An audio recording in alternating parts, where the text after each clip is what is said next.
अस्सलाम वालेकुम नाज़रीन राजधानी टाइम प्रोग्राम सां गॾु मां आहियां गौहर गांगरो।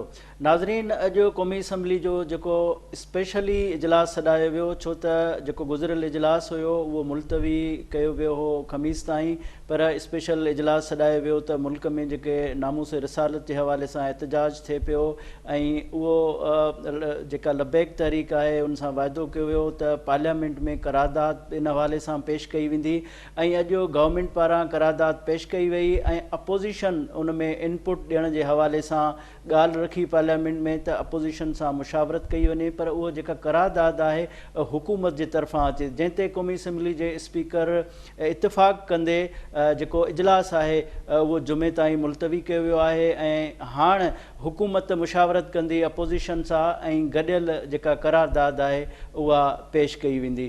जॾहिं त ॿियो मामिलो आहे मुल्क में जेका मौजूदा सियासी सूरत हाल आहे उन में अपोज़िशन हिन वक़्तु ताईं विरहायल आहे।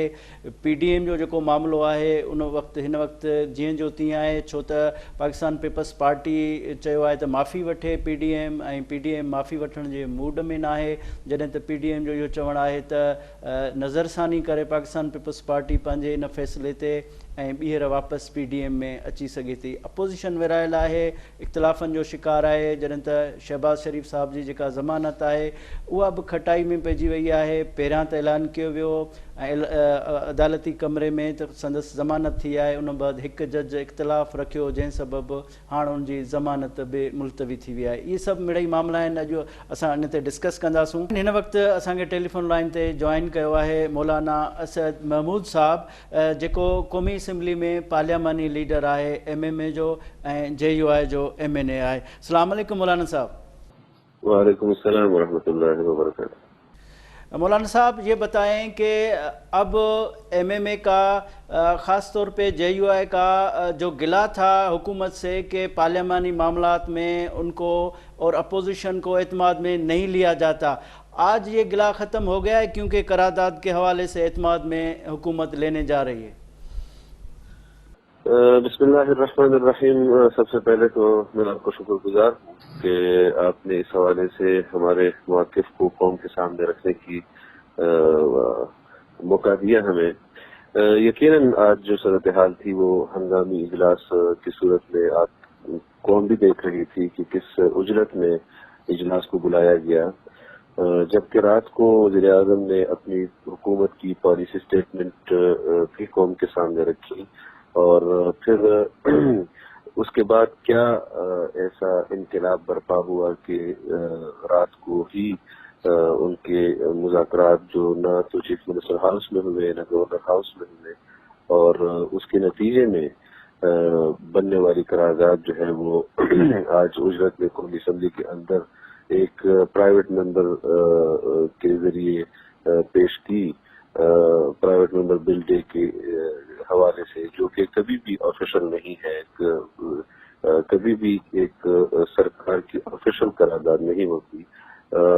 बहरहाल हम जब कौमी असम्बली पहुंचे तो 3:10 तक जब अपोजिशन मुशावरत कर रही थी कि क्या करारदाद पेश करने जा रही है और क्या मामलात होंगे, क्योंकि वज़ीर आज़म की रात की तकरीर और उसके बाद जो डेवलपमेंट हुई उस हवाले से अपोजिशन भी हैरान थी कि इस वक्त इतनी उजरत में इजलास बुलाया जा रहा है और अपोजिशन से किसी जमात से भी स्पीकर के चैम्बर से राब्ता नहीं हुआ।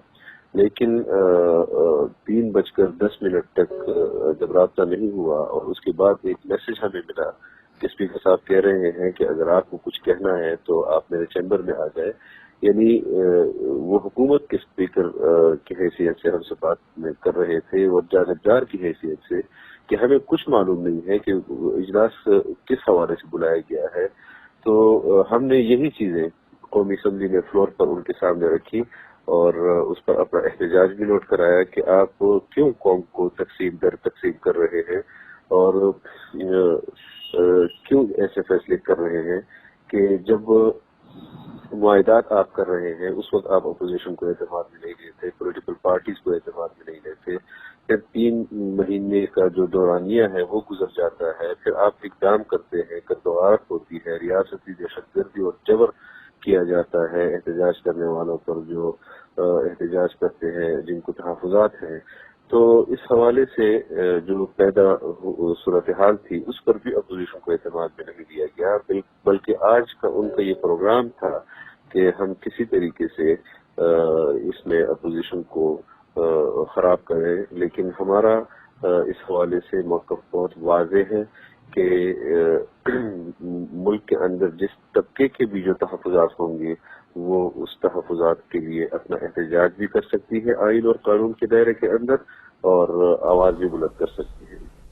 مولانا اسد محمود صاحب یہ بتائیے گا کہ اپوزیشن نے اس قرارداد کو کمزور قرار دیا اور آپ نے اپنا ان پٹ دینے کو بھی کہا ہے، تو اب جے یو آئی یا باقی اپوزیشن اس قرارداد میں کیا ان پٹ دینا چاہ رہی ہے؟ دیکھیں، ہم تو یہ سمجھتے ہیں کہ یہ قرارداد حکومت کی طرف سے آنی چاہیے تھی یا کسی وزیر کی طرف سے کوئی وزیر پیش کرتا، لیکن انہوں نے ایک طرف تو ریاستی موقف سے اپنے آپ کو پیچھے کرنے کی کوشش کی ہے تاکہ یہ ریاست کا موقف نہ ہو، جس پر ہم نے زور دیا ہے کہ ہمیں ریاست کی طرف سے ایک موقف دینا ہوگا پارلیمان کے اندر، اور حکومت اور اپوزیشن دونوں اس قرارداد کو اون کریں گے۔ اور اس میں جو ایک ناموس رسالت کے حوالے سے اس کا متن تھا اس پر تو ہمارا بالکل اتفاق تھا اور ہے بھی، اور ہمارا ایمان ہے، اور جو دوسرا اس کے جو صورتحال بنی ہے اور اس کے مقاصد کی تکمیل کے لیے کہ ایسی صورتحال جو جب بھی بنتی ہے تو اس کے حوالے سے ہمیں کیا اقدامات کرنے چاہیے، تو اس حوالے سے ہم چاہتے ہیں کہ تمام اپوزیشن پارٹیاں اور تمام اپوزیشن کے جو ممبران ہیں ایک ایک ممبر سے اس کی رائے لی جائے اور اس پورے پارلیمنٹ کو کمیٹی کا درجہ دیا جائے اور ہر ممبر اس پر کھل کر اپنے رائے دے۔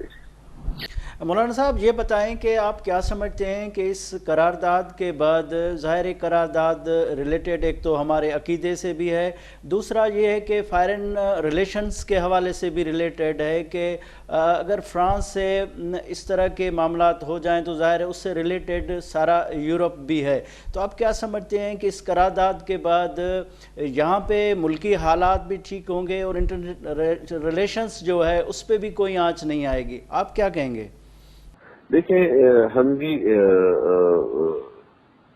زمانے سے سیاست کر رہے ہیں، ہمیں بھی دنیا کے اندر تعلقات کا پتہ ہے کہ کیسے دنیا کے ساتھ چلا جاتا ہے، لیکن آپ خود جانتے ہیں کہ 3 سال کے اندر ملک کی معیشت کو 5.8% جی ڈی پی گروتھ سے لا کر منفی میں ان کی جی ڈی پی گروتھ تیر رہی ہے 2.5 سال سے، اور ہکولے کھا رہی ہے۔ کون سی معاشی طور پر انہوں نے ملک کو فائدہ پہنچایا ہے؟ آج اگر یہ لوگ فرانس کے تعلقات پر اپنی معیشت کا انحصار اور دارومدار اور اس کی بات کرتے ہیں تو میں سمجھتا ہوں کہ ٹھیک ہے کہ دنیا کے اندر آپ کو چلنا پڑتا ہے، لیکن اگر اس کی قیمت ناموس رسالت ہو اور اس کی قیمت ختم نبوت ہو، تو جس تصور اور جس عقیدے کی بنیاد پر ہمارا ملک بنایا گیا ہے، اگر آپ اس کی اساس کو ہی داؤ پر لگائیں گے اور اس کی بنیاد پر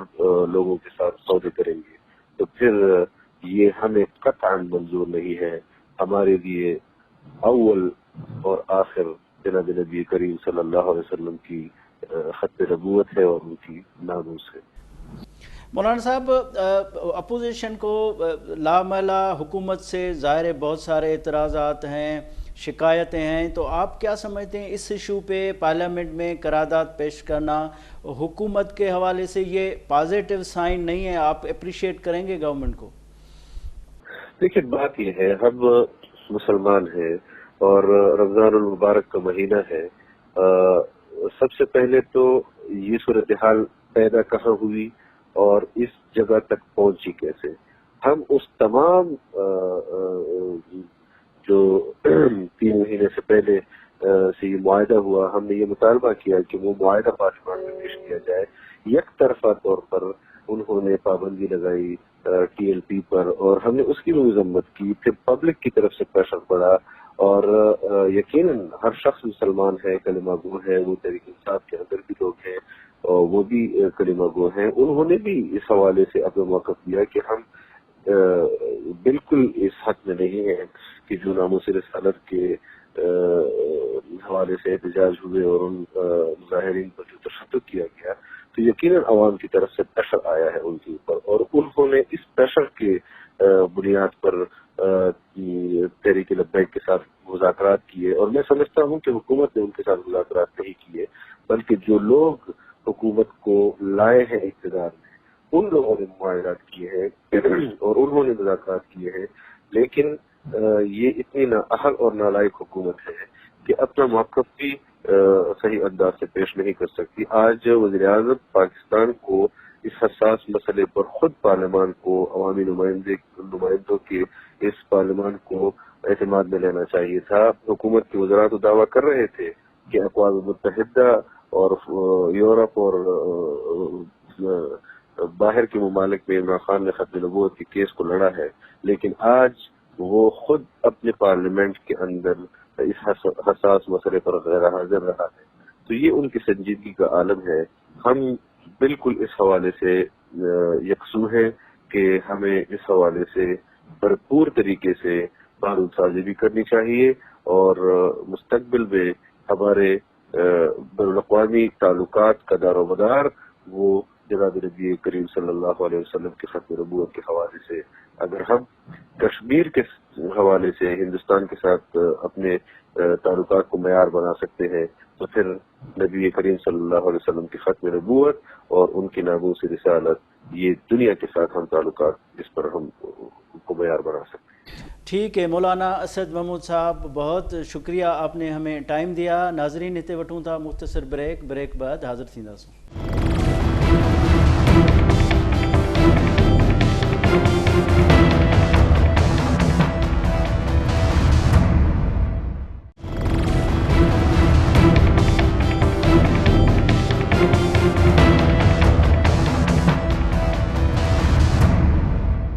ناظرین ویلکم بیک۔ ناظرین ان وقت اسٹوڈیو میں اساں کے جوائن کیا ہے سینئر صحافی شاکر سولنگی صاحب، جن جو پارلیمنٹری جے افیئرس ہیں یا جے پولیٹیکل سچویشن خاص طور اپوزیشن کے ڈاڈو کلوزلی مانیٹر کندو رہو ہے۔ السلام علیکم شاکر صاحب، ویلکم کیا تو تاں پروگرام میں۔ شاکر صاحب یہ بتاؤ تو اج جو انیشیٹو ورتو ویو قرارداد کے حوالے سے، تو ظاہرہ ملک کی صورتحال بھی سی اڑی ہوئی ہے، ختم نبوت ظاہرہ سبنی جو مسئلو ہے، حساس معاملو ہے ان تے، تو ان موو کے گورنمنٹ کے موو کے کیئں پہ ॾिसो؟ گور صاحب ایشو یہ آ تو حکومت پارلیمنٹ کے اہمیت پیریوں ॾींदी कोन्हे۔ मूंखे अहिड़ो कहिड़ो कोई भी हिकिड़ो फ़ैसिलो ॿुधायो जेको हुकूमत पार्लिमेंट जे ज़रिए करायो हुजे। हुकूमत कैबिनेट जे ज़रिए फ़ैसिला कराईंदी आहे या पाण वज़ीर आज़म या पाण जेका किचन कैबिनेट आहे उहे फ़ैसिला कंदा आहिनि। इवन हाणे TLP ते पाबंदीअ जे फ़ैसिले में अपोज़िशन खे पार्लिमेंट खे एतमाद में न वरितो वियो, ऑपरेशन कयो वियो। हेतिरा माण्हू जेको बि नुक़सानु थियो, जानी नुक़सानु थियो, माली नुक़सानु थियो, हेतिरा ॾींहं पूरो मुल्क बंदि लॻो पियो, मुल्क जो अरबें खरबें रुपयनि जो नुक़सानु थियो। इन में अपोज़िशन सां कोई राब्तो कोन कयो, मशवरो कोन कयो वियो। इजलास अॼु घुरायो वियो क़ौमी असेंबलीअ जो, इन में अपोज़िशन खे एतमाद में कोन वरितो वियो। माना वज़ीर आज़म कल्ह जेको इहो सुठो सवण आहे त गवर्नमेंट चयो आहे त इन्हनि सां मुशावरत सां ई सॼी सुठी ॻाल्हि आहे। इहा मां इहा ई थो ॻाल्हि करणु चाहियां त कल्ह वज़ीर आज़म क़ौम खे ख़िताबु कयो। कल्ह क़ौमी असेंबली जो इजलास हलंदड़ हुयो। बहितर इहो हुजे हा त वज़ीर आज़म क़ौमी असेंबलीअ में वञी इहा ॻाल्हि करे हा, पर इजलास ख़तमु थियो आहे, उन खां पोइ TV ते अची क़ौम खे ख़िताब में इहा ॻाल्हि कई। ऐं उन खां पोइ अॼु बि जेकॾहिं वई आहे पार्लिमेंट ॾे हुकूमत, त इहो बि ॾाढो सुठो अमल आहे। इन खे मां एप्रिशिएट कंदुसि त पार्लिमेंट ॾे चले जंहिं बि मजबूरीअ तहत वई आहे हुकूमत। मां त आहियां हुकूमत जो नक़ाद, सिधी ॻाल्हि आहे, पर छाकाणि त हीउ सेंसिटिव मामिलो आहे, हिन ते मूंखे को हुकूमत जेकॾहिं को चङो कमु करे थी त उनखे चङो कमु चवणु घुरिजे। सो पर अपोज़िशन ज़ाहिर आहे पंहिंजी अपोज़िशन खे पंहिंजा हिकिड़ा सियासत बि करणी हूंदी आहे। ऐं ॿियो अपोज़िशन हुनखे जेको करारदाद खे कमज़ोर करार ॾिनो त अपोज़िशन इहो चाहे थी त हुकूमत जी करारदाद हुकूमत जी मर्ज़ीअ सां न अचणु घुरिजे, उन में असांजो बि इनपुट हुजणु घुरिजे। ऐं इन जे करे ई अपोज़िशन चयो त बाबा इन ते हिकिड़ो त डिबेट करायो, बहस थियणु घुरिजे। ऐं ॿियो जेको तव्हां कलदम तनज़ीम सां जेके मुआहिदा तइ कया आहिनि, छा मुआहिदो तइ कयो आहे, उहो मुआहिदो बि आंदो वञे। हीअ त आहे करारदाद न फ्रांसीसी सफ़ीर जे हवाले सां, पर मुआहिदे में छा तइ थियो आहे उहो बि पार्लिमेंट में आंदो वञे। ऐं उन खां पोइ असां इन जी हिमायत करे सघूं था। मुखालफ़त अपोज़िशन कोन कई आहे। अपोज़िशन जूं जेके ॿ जमातूं आहिनि, नून लीग ऐं JU आहे, उन्हनि त ॻाल्हायो आहे, शाहिद ख़ाक़ान अब्बासी बि ॻाल्हायो, हसन इक़बाल बि ॻाल्हायो, मौलाना असद महमूद बि ॻाल्हायो। हाणे हू हिमायत करणु चाहिनि था, पर हू चाहिनि था त बाबा असांजो इनपुट इन में हुजणु घुरिजे, उन खां पोइ असां इन जी हिमायत अच्छा, कंदासीं। इहो फस्ट टाइम आयो आहे त माना इहो सुठो सवण बि आहे त ज़ाहिर आहे जॾहिं अपोज़िशन जो इनपुट हूंदो त पोइ एतिराज़ वारी का बि ॻाल्हि न हूंदी। ज़ाहिर आहे पहिरियां ईअं थींदो आहे त गवर्नमेंट का बि करारदाद आणींदी आहे, उनखां पोइ मौक़ो मिली वेंदो आहे अपोज़िशन खे उनखे तनक़ीद करण जो। इम्प्लीमेंटेशन थिए थो या नथो थिए उहा अलॻि शइ आहे, पर हाणे जॾहिं अपोज़िशन जो इनपुट हूंदो त बाद में अपोज़िशन खे माना जीअं रिवायती तौरु तनक़ीद कंदी आहे, उहो मौक़ो न मिलंदो। ॾिसो गौर साहिबु, हीउ जेको करारदाद आहे फ्रांसीसी सफ़ीर खे पाकिस्तान खां कढण वारी, इहा ई डिमांड JUI जी पंहिंजी बि रही आहे। JUI जे माण्हुनि सां मुंहिंजी ॻाल्हि थी आहे, ऐं तर्जुमान सां इवन ॻाल्हि थी आहे। उन बि इहो चयो त बाबा इहा त असांजी पंहिंजी डिमांड आहे, असां इन करारदाद जी मुखालफ़त करे नथा सघूं। हाणे मुखालफ़त कीअं कनि, ऐं ॿियो इहो त माना जेकॾहिं जेका कलदम तनज़ीम आहे उन जे बि JUI ते फेवर कई आहे न, मौलाना फज़लुर रहमान ख़ुदि प्रेस कॉन्फ्रेंस कई त भाउ हुननि जा जेके मुतालबा आहिनि असां हुननि जी हिमायत कयूं। ऐं ॿियो ख़त्म नबूअत जे मामले ते ज़ाहिर आहे नारो त उहो ई आहे ख़त्म नबूअत जो। पोइ हुननि ते खणी पाबंदी लॻी आहे, गिरफ़्तार थियो आहे हुननि जो सरबराह, माना सभु शयूं मिक्स थी वियूं आहिनि न हाणे। पर इहो मुंहिंजो ख़्यालु इहो आहे त JUI जी पंहिंजी बि डिमांड हुई, ऐं उन में नून लीग बि ज़ाहिर आहे JUI सां थोरो राइट विंग, जिस तरह जीअं मौलाना सां टियों जेका प्रेस कॉन्फ्रेंस थी उन खां पोइ कुझु साहबी वेठा हुआसीं, मौलाना को हिकिड़ो सुवालु कयोसीं त बाबा पीपल्स पार्टीअ सां जेका तव्हांजी कुर्बत हूंदी BBA जे दौर खां वठी, ऐं ज़रदारी साहिब सां तव्हांजी पंहिंजी दोस्ती कुर्बत आहे, इहो तव्हां ते जेको इल्ज़ाम लॻंदा आहिनि उहे बि ज़रदारी साहिब जे दोस्तीअ जे करे लॻंदा आहिनि, त हाणे उहा 7-8 सालनि खां उहा कन्वर्ट थी वई आहे नून लीग ॾे। इहो छो? त मौलाना चयो त बाबा ॻाल्हि इहा आहे त माना पीपल्स पार्टी सेक्युलर जमात आहे, त असांजा दोस्त जेके आहिनि उहे कंफर्टेबल फील न पिया। जीअं अॼु इजलास में थियो पीपल्स पार्टी त नून लीग ज़रा मौलाना जा जुमिला, नून लीग ज़रा मज़हबी थोरो वेझो आहे मज़हब जे, ऐं राइट विंग सम्झो नून लीग, इन जे करे असांजी नून लीग सां कुर्बत वधी आहे, पीपल्स पार्टीअ सां कुर्बत घटी आहे। सो बहरहाल नून लीग ऐं पीपल्स पार्टी, नून लीग ऐं JUI त गॾु आहिनि, ऐं मुंहिंजो ख़्यालु आहे इहा करारदाद मंज़ूर थींदी त पोइ ज़ाहिर आहे इहो त पाण मुल्क जे लाइ बहितर थींदो। गुड आहे, ज़बरदस्त। अच्छा, अचूं था PDM ते, त शहबाज़ शरीफ़ साहिब जी जेका ज़मानत आहे उहा बि रुकिजी वई आहे। इहो जेको तासुर हो पाकिस्तान पीपल्स पार्टी जो त डील करे शहबाज़ शरीफ़ अचे पियो, बहरहाल उहो त दफ़न थी वियो आहे। तव्हां छा गौर साहिबु, इहो डील वारो तासुर त इलाही पीपल्स पार्टी इन खे स्ट्रांग करे छॾियो न, माना हाइप एॾी क्रिएट कई जो हर माण्हू जे ज़हन में हुयो त वाक़ई डील थी आहे। छो त इन रिहाईअ खां ज़मानत थियण खां 10-15 ॾींहं पहिरियों खां इहे माना हर माण्हू पाण में डिस्कस करे पियो, त तजिया करे पियो, त उहो चए पियो त वाह 13 तारीख़ ते शहबाज़ शरीफ़ रिहा थियणो आहे। इहा 15 ॾींहं पहिरियों डिस्कशन हले पई मार्केट में, मीडिया डिस्कस करे पियो, त माना इन जो मतिलबु आहे त मीडिया खे कीअं ख़बर पई त 15 ॾींहं पहिरियों त वाह शहबाज़ शरीफ़ 13 तारीख़ ते अचे थो, या सियासतदाननि खे कीअं ख़बर पई त शहबाज़ शरीफ़ अचे थो, त माना कुझु कहाणी हुई। मूंखे इहो लॻे थो त हीअ गेम थी सघे थी। हाणे आहे अदालत जो मामिलो, मां इन ते वधीक डिस्कशन त नथो करे सघां, पर सियासी हवाले सां मूंखे इहो लॻे थो त शहबाज़ शरीफ़ ॿाहिरि ईंदो, ऐं हीअ 2 शयूं थी सघनि थियूं, या त हीअ नून लीग जे मुशावरत सां इहो फ़िलहालु डिले कयो वियो आहे त बाबा जीअं तसुर इहो न अचे जेको अची वियो आहे डील वारो, या वरी इहो बि थी सघे थो त जेके मामलात तय थिया हूंदा या तय थियण जे क़रीब हूंदा उन्हनि में का रुकावट आई हूंदी, कॾहिं कॾहिं ईअं थींदो आहे, डील थींदे थींदे रुकिजी वेंदी आहे, इहे बि मामला थींदा आहिनि। बहरहाल हाणे त वरी ॿिया जज उनखे ॿुधनि था, ऐं थी सघे थो नए सिरे सां केस वरी हले, ऐं बहरहाल नून लीग खे झटको त आहे पंहिंजी। अच्छा, हिकिड़ो मतलब सवाल आहे त जेकॾहिं शहबाज़ शरीफ़ साहिबु ॿाहिरि बि अची वियो त मरियम नवाज़ साहिबा जी जेका एक्टिविज़म आहे छा उहे घटिजी वेंदी या उन टेम्पो ते हूंदी, त पोइ शहबाज़ शरीफ़ ज़ाहिर सदर आहे ऐं उहो पस मंज़र में रही या थधी पॉलिसी सां पीपल्स पार्टी बिलावल साहिबु कुझु अरसे खां इहो चवंदो पियो अचे त असां हाणे मरियम सां न ॻाल्हाईंदासीं, हमज़ा शहबाज़ सां ॻाल्हाईंदासीं। इहे ॻाल्हियूं ऑन द रिकॉर्ड आहिनि। उन खां पोइ वरी शहबाज़ शरीफ़ जे ॿाहिरि निकिरण जूं, रिहा थियण जूं, ज़मानत जूं ॻाल्हियूं हलियूं ऐं मरियम वरी बीमार थी वई पई। मरियम चुप करे वेही रही घर, मरियम जो को बयानबाज़ी बि कोन, ट्विटर बि ख़ामोश थी वियो, का एक्टिविटी बि कोन, ॿाहिरि निकिरणु, जलसा जुलूस कुझु बि न, राब्ता शाब्ता का शइ कोन पई थिए। हाणे शहबाज़ शरीफ़ जी रिहाई वरी रुकिजी वई आहे त मरियम वरी एक्टिव थियणु लॻी आहे। मरियम कराची वञे पई 24 तारीख़ ते। मरियम कराची जो आहे न मरियम जो, त हाणे 24, 25, 26 ते 3 ॾींहं कराची जेको पंहिंजो मिफ्ता इस्माइल जी कैंपेन हलाइण पई वञे।